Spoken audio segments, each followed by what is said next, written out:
And now I'm pleased to welcome poet Kim Rosen for a poetic invocation. Welcome, Kim. Thank you so much, Sherry. It's such a joy to be here with all of you here at the threshold of this profound opportunity. Poetry has been called a technology of the sacred. The earliest poems were prayers, they were chants, they were spells, they were invocations that arose out of our human need to invoke and express experience that went beyond the rational, pragmatic mind. To use words, to speak experience that doesn't fit into words. You could say some poems have a superpower of melting us into our deep selves, of moving through the encrustations of numbness and defense that can surround us in an hour or a week or a lifetime or through generations, and land us in direct intimacy with ourselves. And from that place, we can connect with others. So as we stand here together at the brink of this invitation to join in a global healing movement, I invite you to become aware that right now, right here in this moment, Kabir says, in this tiniest house of time, we are gathered with thousands of other beating hearts all over the planet right now. Each of us, whether you're in America or China or Palestine or Kenya or Israel or Holland, each one of us a beating heart right now, right here at the intersection of the personal, the collective, the ancestral potential for healing. So I offer two poems at this moment, poems by Rumi, a poet from Iran, translated by Coleman Barks, carried on a river of music by Jami Sieber.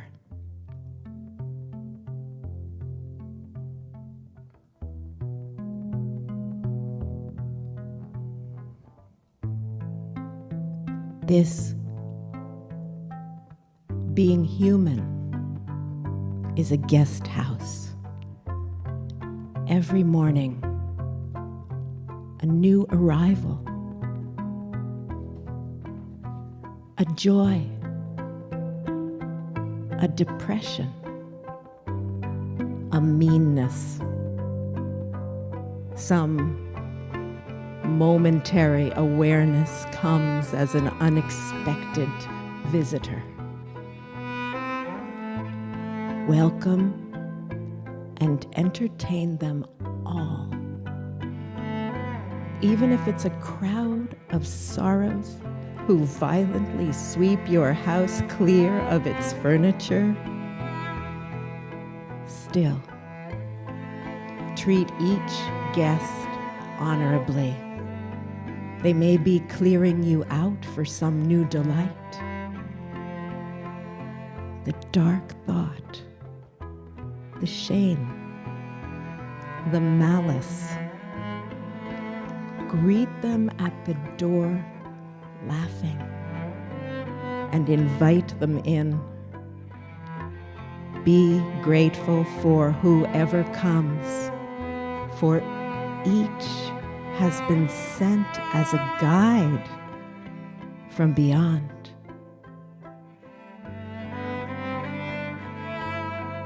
The dark thought, the shame, the malice,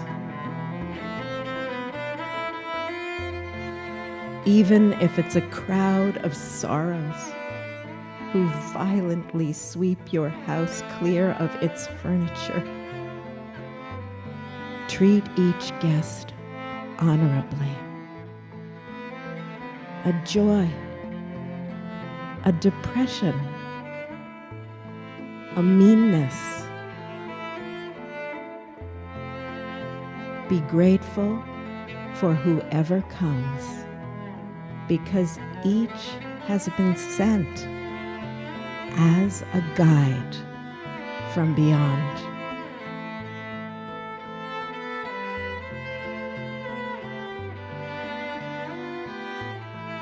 Learn the alchemy true human beings know. The moment you accept what troubles you've been given, the door will open. Welcome difficulties like a familiar comrade. Joke with torment brought by the friend. Sorrows are the rags of old clothes and jackets that serve to cover for a while and then are taken off. That undressing and the beautiful naked body underneath is the sweetness that comes after grief. The hurt you embrace becomes joy. Call it to your arms where it can change. The hurt you embrace becomes joy.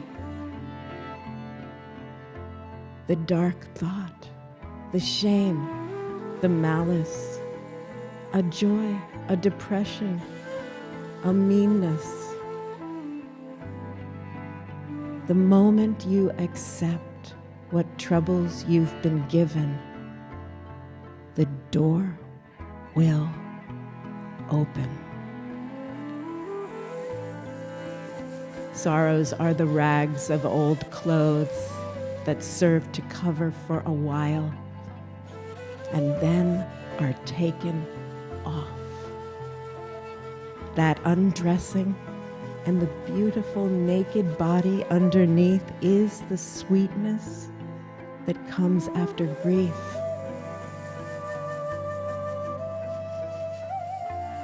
Be grateful for whoever comes, for each has been sent as a guide from beyond. Two poems by Rumi, translated by Coleman Barks, The Guest House and Undressing, and music by Jami Sieber, entitled Benediction. And now it is my great joy to welcome Thomas Hübl, the host of this collective healing conference. Thank you so much. Thank you so much, Kim. How beautiful. Yeah, I think first of all, welcome everybody, warm welcome, and welcome to our conference this year.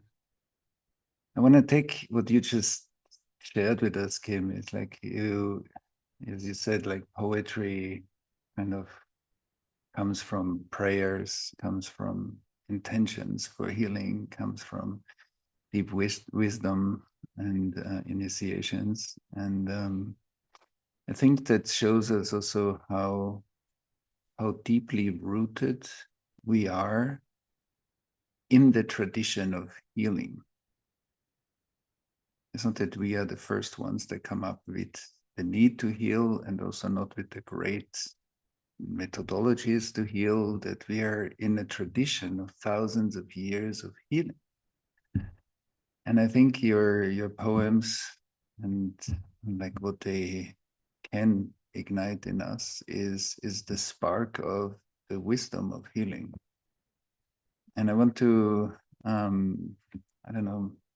invite us to feel into a little bit into this tradition. because modernity has a tendency sometimes to lift off of its root, and that we are very much in our individual self, where we are kind of sometimes lone runners, and even our therapies are sometimes very like a project versus a path.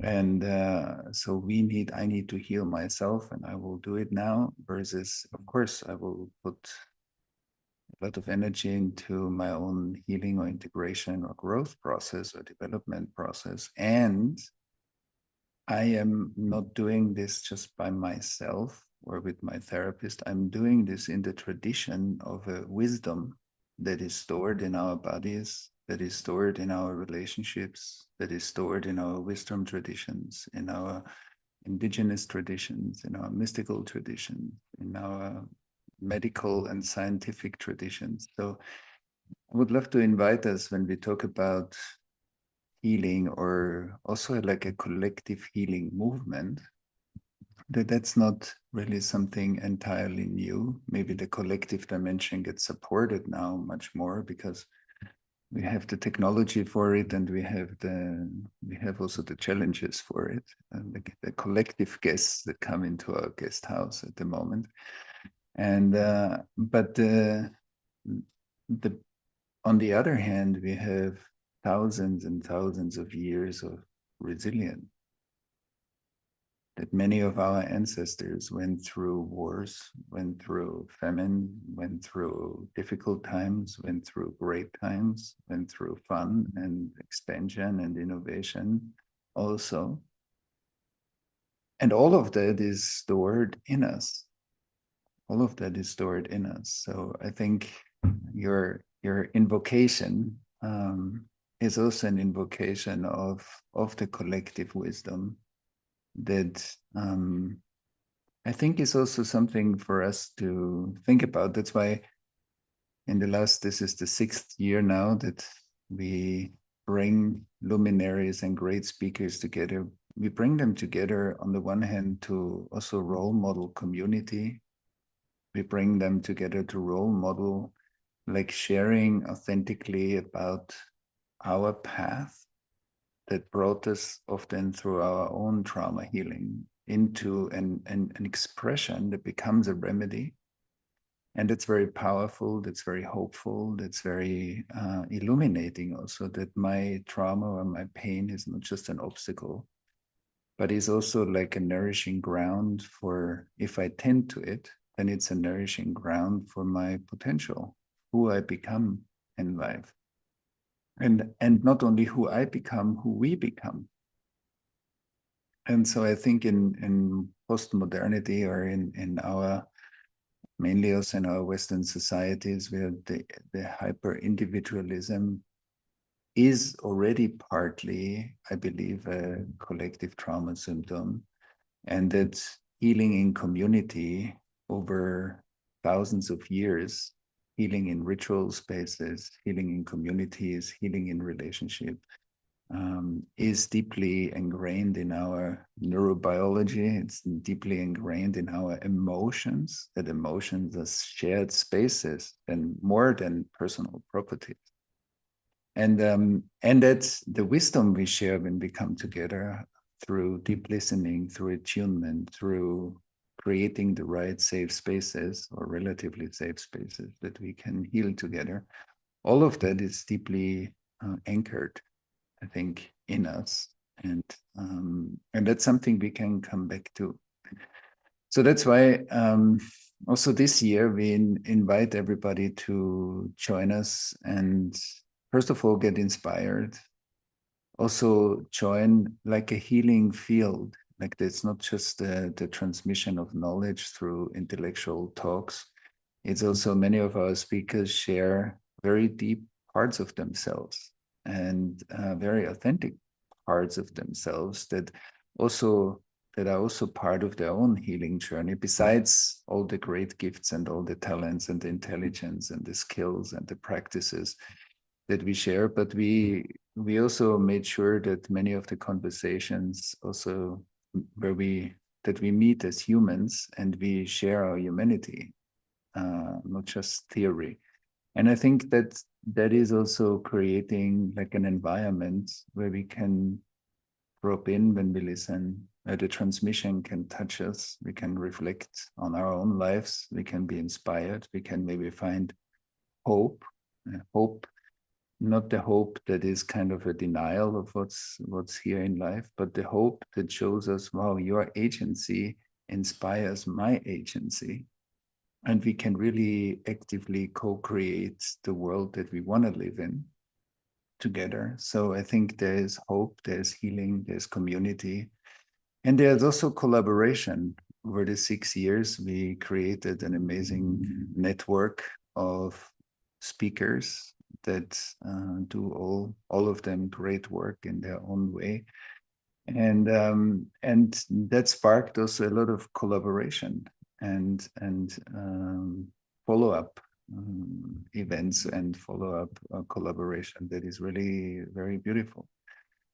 And at this point, I also want to thank our team. Like, in order for us to sit here today and be at the initiatory celebration of our annual conference, there is a team working over 10 months to really put a lot of mindfulness and heart and love and presence into the speaker curation, the programs, all the background work that is needed for us to reach around about 500,000 people over this time, over this 6 years, is amazing work. And so I want to thank everybody who participated in the whole time and everybody who curated and created the infrastructure for these conferences and the healing spaces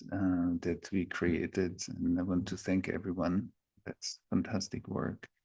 And we learned a lot. And I also learned a lot. I gave myself the biggest gift, I often say, in being able to have all these conversations and all these learnings and inspirational moments together where we co-create something together. And today we want to, I will give just a few more thoughts or nuggets of inspiration, then we will go through and show you a little bit the outline of the conference this year, and then we will come back together and do like a small opening ritual where we all reflect a bit on ourselves. So we have a short meditation, and then Kim will illuminate us more with some poetry, which I think is medicine for the soul and the medicine that goes directly into the heart and has a deep reverberation, at least in me, and I think in many other people that love poetry. And I thought it's very interesting that today there is the United Nations General Assembly, and I was reflecting just before on what it means, United Nations, and how united are we really? And there is, of course, there's an amazing net of resourced unitedness that where we really united, but we also see in our world, and we can see it highlighted very much in the recent time, that there is also a lot of fragmentation, there's a lot of separation, there's a lot of repetition of historical events or cycles that are repeating themselves over and over again. And in the last 20 some years that I studied collective trauma, it became very apparent to me how these cycles work. And it became also apparent to me what enormous power we all have together to stop those cycles. And that's why also with many of our colleagues, many of our friends that we interviewed throughout the summits, we see like there's so much knowledge and understanding and skillful intervention capability around trauma already that we collectively hold as a collective. in this world. And that's why I think it's even more important that we engage and activate the superpower to really be able to outgrow our ancestors. And outgrow our ancestors doesn't mean that we run away from our ancestry.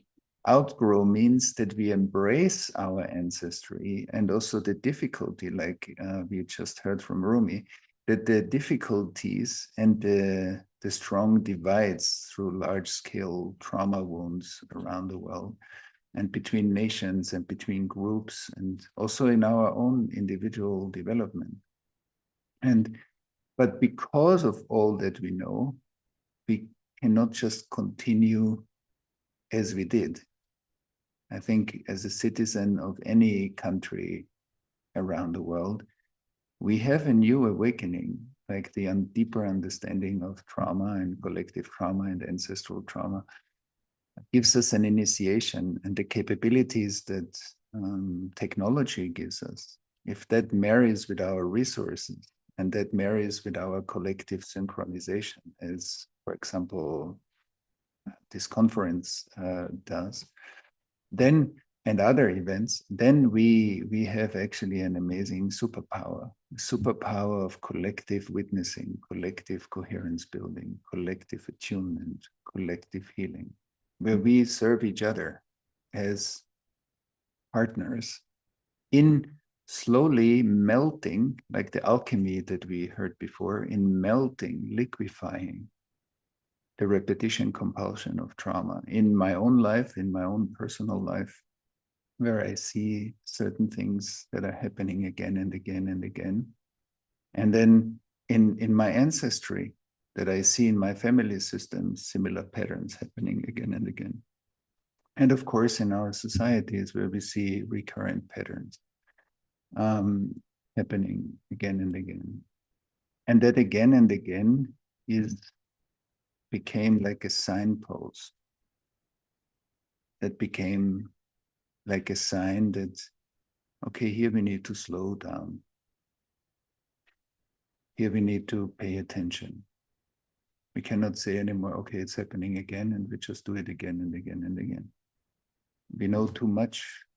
And that's why I think we can develop collectively like a trauma-informed planet, or like a capability that we collectively hold. And that doesn't mean that, you know, there are some people that are very, very trained to work with trauma, and not everybody needs to be that. And at the same time, we can have all of us, we can have a basic understanding and a basic skill set that can help us a lot in daily life, in our own inner work, and also in relationships that we build, to develop to become the ecosystem. All our relationships are the ecosystem that that we are able to create, and that symbolizes the world that we are able to create. If you want to look at our inner state of development, let's look at our life. Let's look at how our life looks like and what we are able to create. In the wave of collective movements, what's the ecosystem that we are able to create in a more or less stable form? And that gives us a good reflection. What's our inner state? And that's why I think coming together with so many interesting and new and diverse voices that we will hear now about from Sherry is a great opportunity to get inspired, deepen our own path. And some of us, of course, come here for personal reasons because we want to personally deepen our healing journey.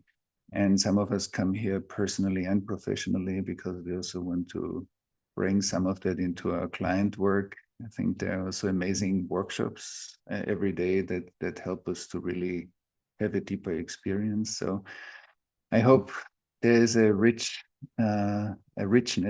that speaks to you. And of course, some things speak more to us than others. And it's good also to digest listening to conference material and take enough time to be able to digest what we hear, because it's also psychoactive substance. And so maybe Sherry, you want to run us through a little bit through our offer this year?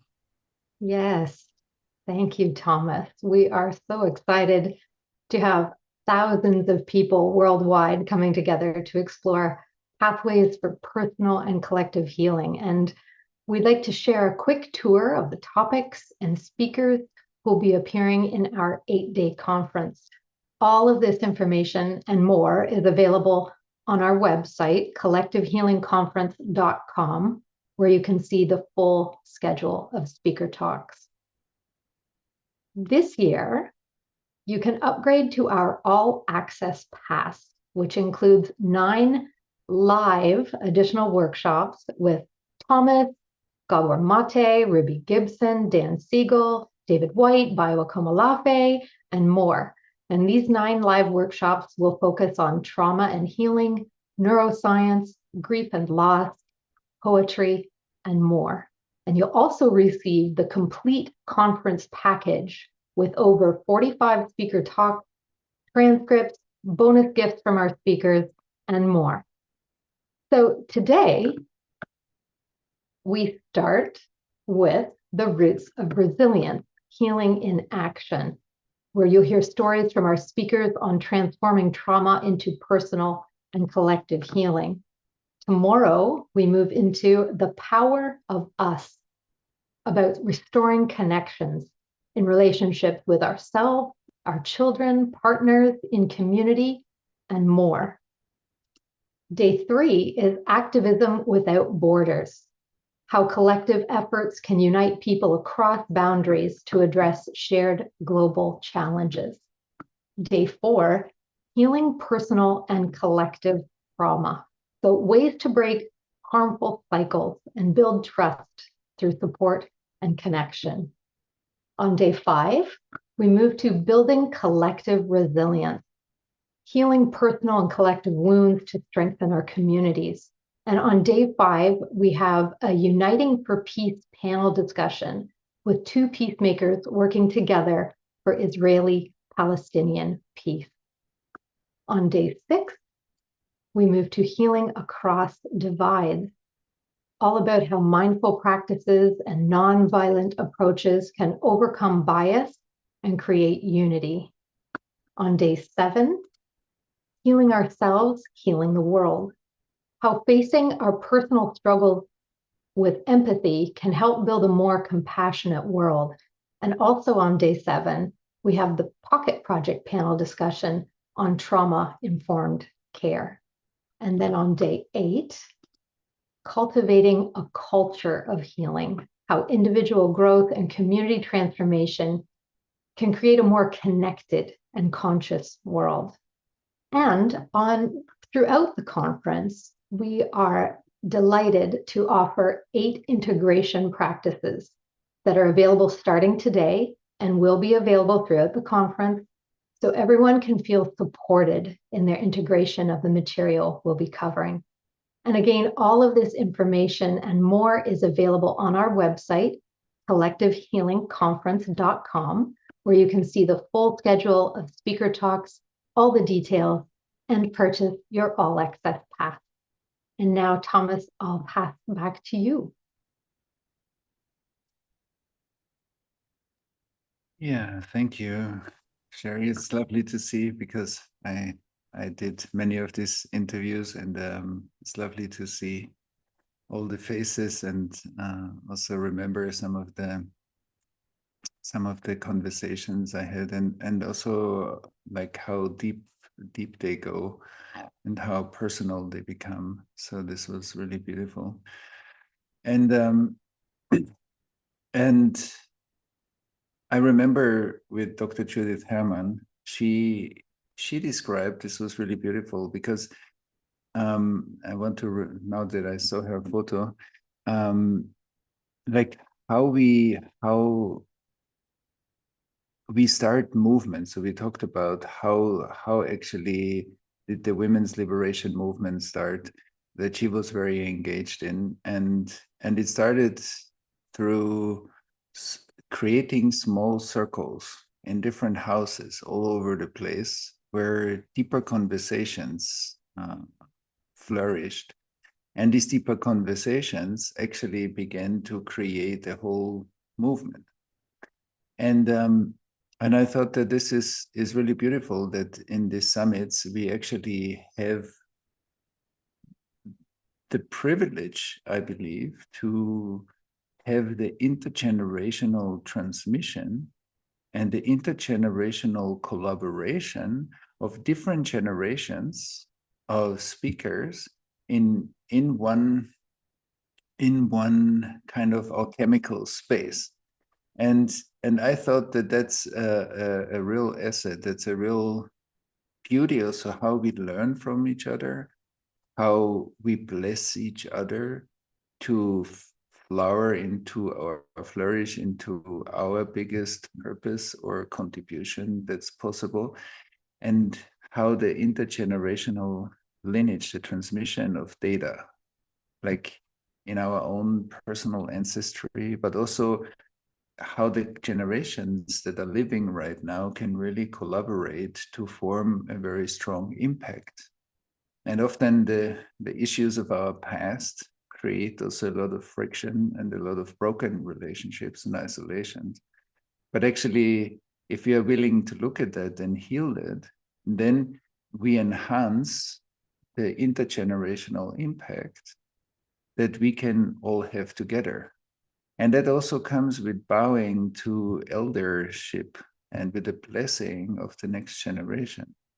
And I think that's something that is true for all of us, because we are all somewhere in the lineage of bowing to the elders in whatever expression or discipline we are impacting the world, and to be willing to take our place in that lineage. I think that's very important, because that allows us to really be part of the stream of wisdom. And I think that's the healthy form of tradition, is to know how to bow down and also to know how to bless. And where we are being called to support the next generation to flourish the most. And I think that that's also an effect of healing, especially our, of course, personal wounds and hurts, but also healing the intergenerational wounds and hurts, like the part of the trauma that the former generations couldn't take care of because it was too much for them. And that has been handed over to us. And tending to that not only helps our family systems to heal, helps our own body to heal, because some of the after effects of the intergenerational trauma we carry in, of course, in our inner worlds. But it also helps us to be part, to receive the transmission of life. It helps us to receive the transmission of the wisdom of our ancestors, and also the generations that are living with us on the planet that can bless us, and how we bless the next generations to flourish. And that's, I think, also a very powerful transcendence movement, that I'm part of a deeper order or stream of life, an order of love, as Bert Hellinger and to say, and that order of love is like a powerful support for all of us. That's how we are all supported, and we are all supported to find our place. And so I want to invite you today to be part of a little bit of a reflection. So in being interested in some of the material of this conference, and of course also what we heard before, that it's good to make use of the integration practices or the resourcing practices, because that's a great way to learn skills for our daily life, and also to digest some of the topics that our speakers spoke about, that might resonate deeply in us too. And And also learn a good balance between taking information in, being able to digest and integrate that information, resource ourselves, and learn that pendulum. That's like a skill that we also want to provide through the conference. And now I want to invite you to see, maybe to also look what actually, if we take a few moments just before Kim will come back, and if we take a few moments to, on the one hand, reflect a little bit about your healing journey at the moment. Like where are you right now in this journey? And I'm sure many of us have already like a whole journey, a path that we can look back at. And many of us are passionate about healing ourselves because we know the deeper benefit for ourselves, for the world. Let's have a look. Where are you standing now? Where are you in your life at the moment? What are the individual, ancestral, and collective issues that concern you at the moment? This can be physical, emotional, this can be relational, this can be cultural. And to say, okay, how does life speak to me in my own journey? Because I don't need to look far. I can just look in what's happening in my life right now, what triggers me, what affects me, what brings me joy. Where do I feel my purpose, my agency, and where do I feel so the difficulties living in this world?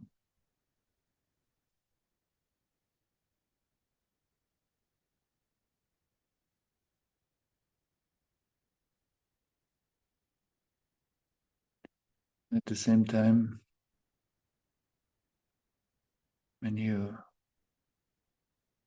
look back into the last years and say, wow, who were the people, what were the circumstances that I'm grateful for that supported me to be here today? I'm sure there were, if it starts from your family, your teachers, wise people in your life, therapists, friends. And just to connect for a moment to and also circumstances, moments that you had that were turning points, moments that opened something up for you. Or when you felt deeply seen by someone and it really spoke to your core.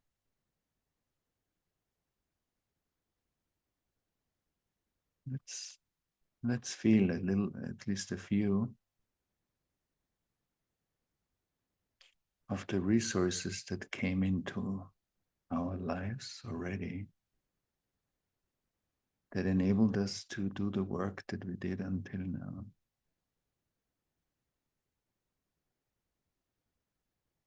To feel the power of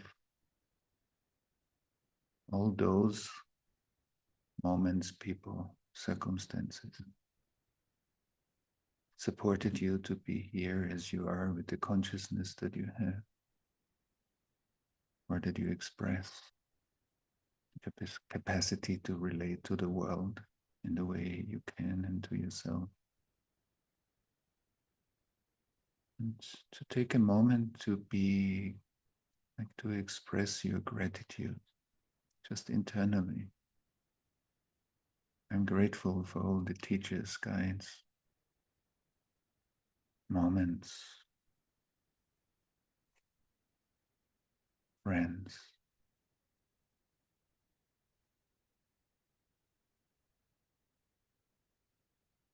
That allowed me to see what I didn't see, couldn't see myself. And that's a blessing.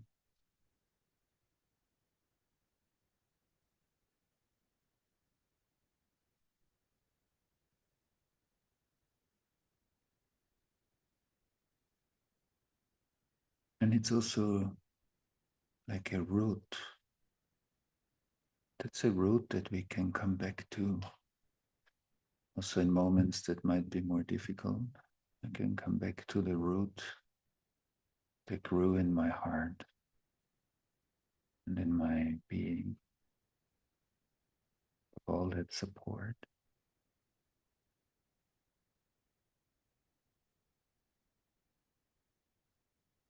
And then to look what calls your attention now.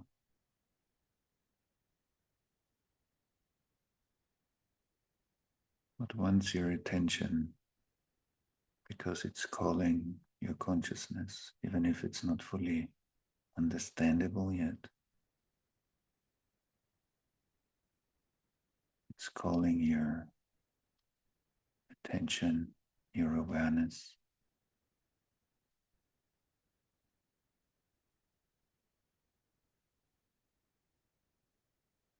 And with that process, also resources, new impulses,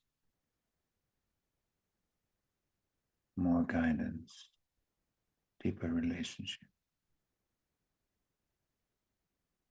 more insights.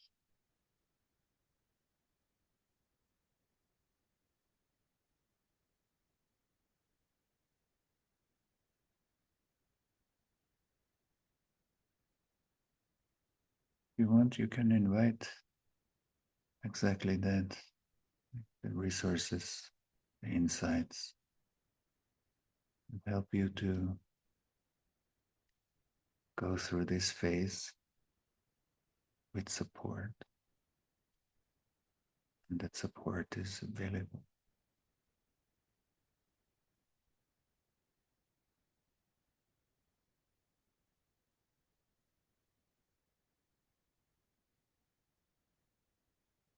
It comes in known and unknown ways.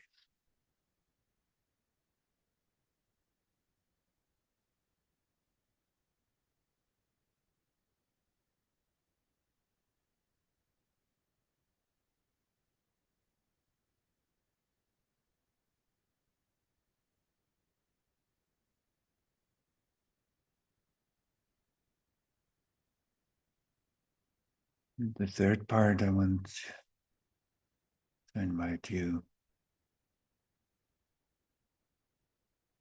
to look at how are you the support that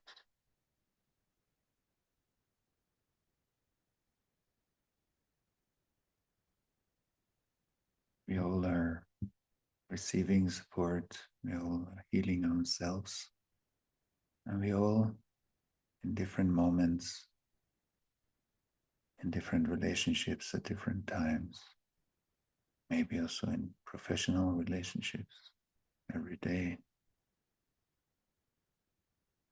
and also how we respond to our current world events in closer communities, in society, life dynamics, how we respond to the state of our world, our climate, our ecosystems.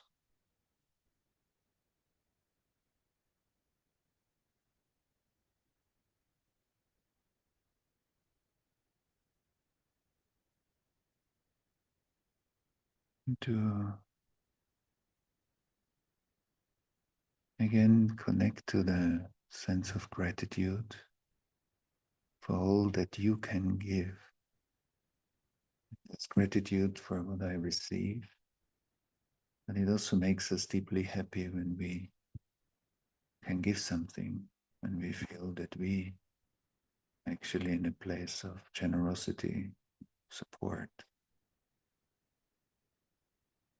deep listening, relating.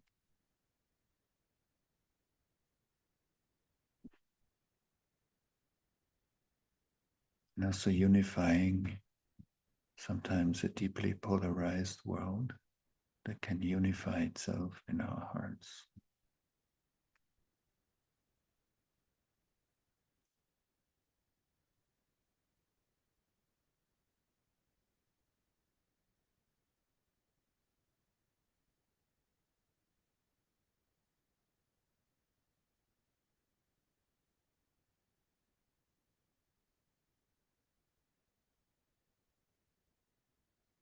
This is the open space of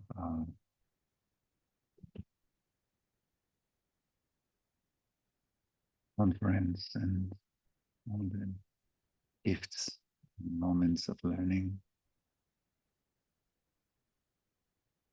We are all part of, not just a consumer of, but actually all part of and co-creating. And that we are only able to live in the world that we are able to create together.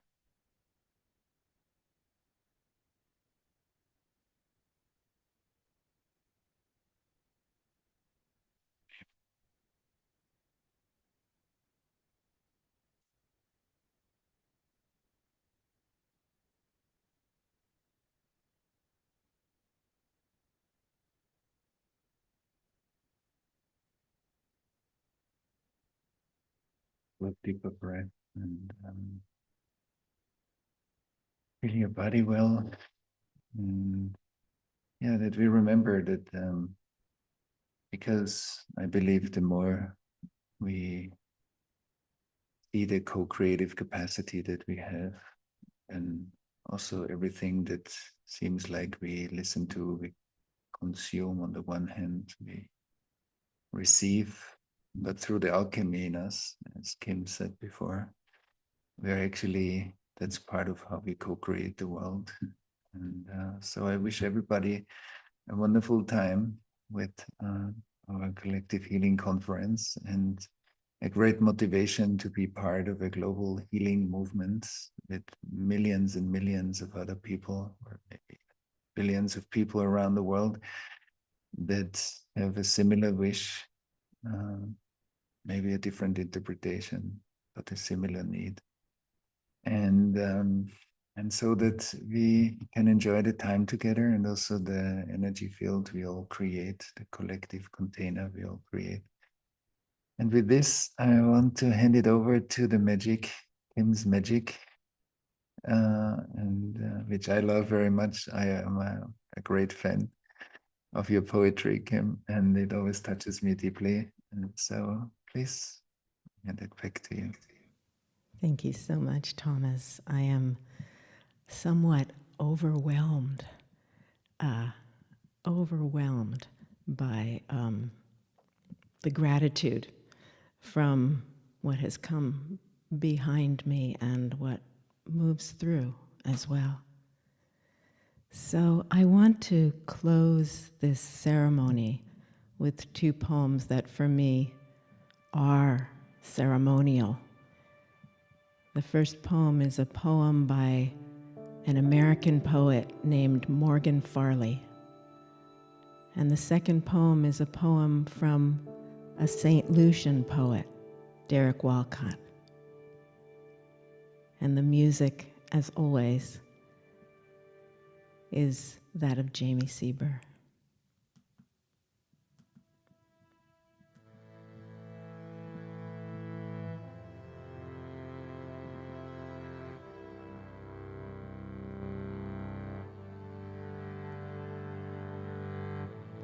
I am clearing a space. Here, where the trees stand back, I am making a circle so open, the moon will fall in love and stroke these grasses with her silver.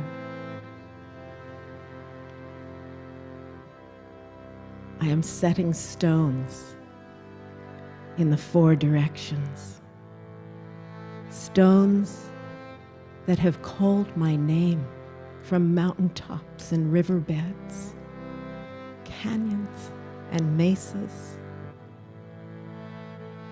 Here I will stand with my hands empty, my mind gaping under the moon.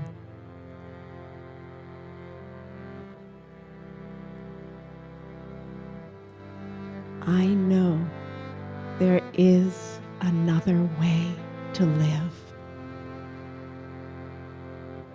When I find it, the angels will cry out in rapture. Each cell of my body will be a rose, a star. If something seized my life tonight, if a sudden wind swept through me, changing everything, I would not resist. I am ready for whatever comes. But I think it will be something small. An animal padding out from the shadows, or a word spoken so softly I hear it inside. It is dark out here and cold. I am alone with my longing. Nothing is happening but the next breath. I know there is another way to live. When I find it, the angels will cry out in rapture. Each cell of my body will be a rose, a star. If something seized my life tonight, if a sudden wind blew through, changing everything, I would not resist. I am ready for whatever comes. But I think it will be something small. An animal padding out from the shadows, or a word spoken so softly I hear it inside.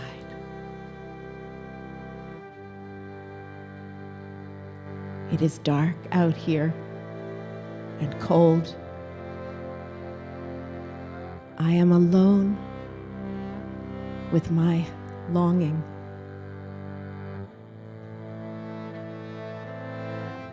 Nothing is happening but the next breath.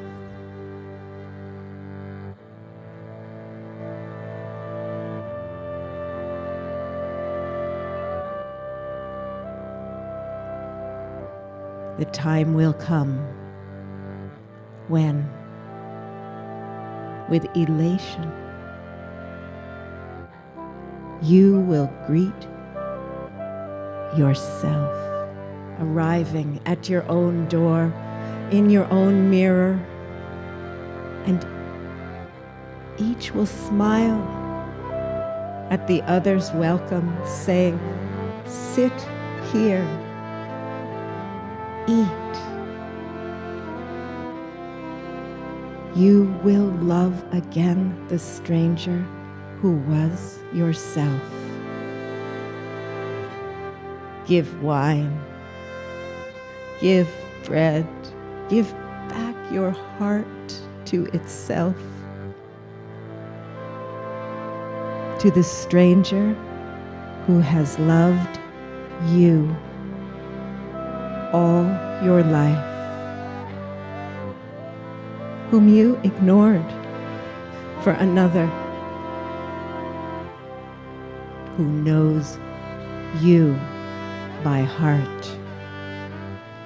Take down the love letters from the bookshelf, the photographs, the desperate notes.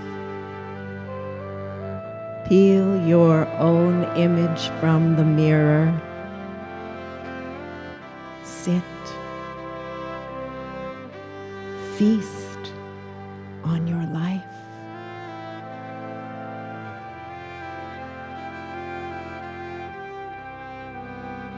The time will come when, with elation, you greet yourself, arriving at your own door, in your own mirror, and each will smile at the other's welcome and say, sit here, eat. You will love again the stranger who was yourself. Give wine, give bread. Give back your heart to itself, to the stranger who has loved you all your life, whom you ignored for another, who knows you by heart. I know there is another way to live. When I find it, the angels will cry out in rapture. Each cell of my body will be a rose, a star.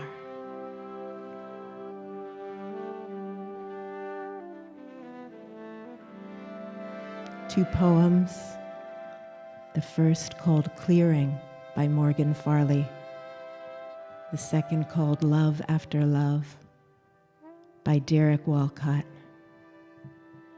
Music by Jami Sieber, and you will find all these credits when this video is posted. And now I'm happy to hand this back to Sherry for closing announcements. Thank you so much, Kim. And thank you, Thomas, for guiding us through this supportive, powerful, and grounding opening ceremony. And a warm thank you to all of you for joining us today and for joining us for the conference. We invite you to explore today's content featuring 5 speaker talks, an integration practice, and a daily insight video from Thomas. Each day's speaker talks are available for 48 hours to stream for free. Over the next 7 days, we'll be releasing 4 to 5 talks each day. And by signing up for the free conference, you'll receive an email announcing the speaker lineup for each day. If you're just finding us and you haven't yet signed up for free access, please visit the website collectivehealingconference.com. And we also invite you to tell others about the conference. Anyone can join at any time throughout the event. If you'd like to have full access to all of the recordings from the conference, you can purchase the All Access Pass, where you'll also receive our 9 live workshops and have ongoing access to over 45 speaker talks, bonus gifts, and more. You can upgrade today at collectivehealingconference.com/upgrade. And you can also find more information in the emails that we send. The conference's partner organization is the Pocket Project, a nonprofit organization and global initiative that aims to restore the fragmentation in our communities and societies by addressing and supporting the integration of collective and intergenerational trauma. And you can learn more about the Pocket Project by visiting the website pocketproject.org. Thank you again for joining us. We very much look forward to seeing you during the conference, and we trust your journey with us will be a rewarding, insightful, and healing time for you.